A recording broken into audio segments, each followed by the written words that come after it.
Hi everyone, আসসালামু আলাইকুম। আশা করি আপনারা সবাই ভালো আছেন। আলহামদুলিল্লাহ আমরাও ভালো আছি। আর আমার হাজব্যান্ড সকাল সকাল বাসায় আসলো নাইট ডিউটি করে। আর দেখেন আমার জন্য কি নিয়ে আসছে, কলিজা নিয়ে আসছে। ডাক্তার বলছে আমাকে কলিজা খেতে। তারপর আয়রন জাতীয় জিনিস, আমার হিমোগ্লোবিন কম আছে, তারপর আয়রন কম আছে। আর একজনে নাকি কলার মোচাটা দিয়েছে আমাকে, হ্যাঁ। আর এখন আমার হাজবেন্ড বলে একজন দিয়েছেন, একজনটা কে কে জানে। আমি বলতেছি তার এক্স গার্লফ্রেন্ড দিল কি না, নাম বলে না, একজনটাকে। তাহলে আপনি কোথায় আছেন জানি না, যদি আমার ভিডিও দেখে থাকেন হ্যাঁ না বললেন, ঠিক আছে। এর এক্স গার্লফ্রেন্ড, তখন আমি একটু সম্মান করে তো বলবই আপা।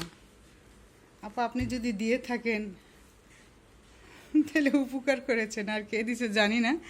আচ্ছা, একটু দুষ্টমি করলাম।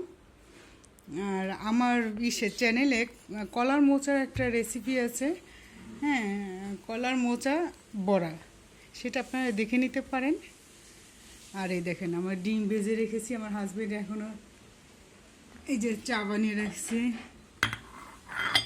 সব কিছু রুটি। তাহলে আমার চ্যানেলে আপনারা কলার মোচা দেখে নিন। তাহলে আমি আজ রাখছি, আপনারা সবাই ভালো থাকবেন। আল্লাহ হাফেজ।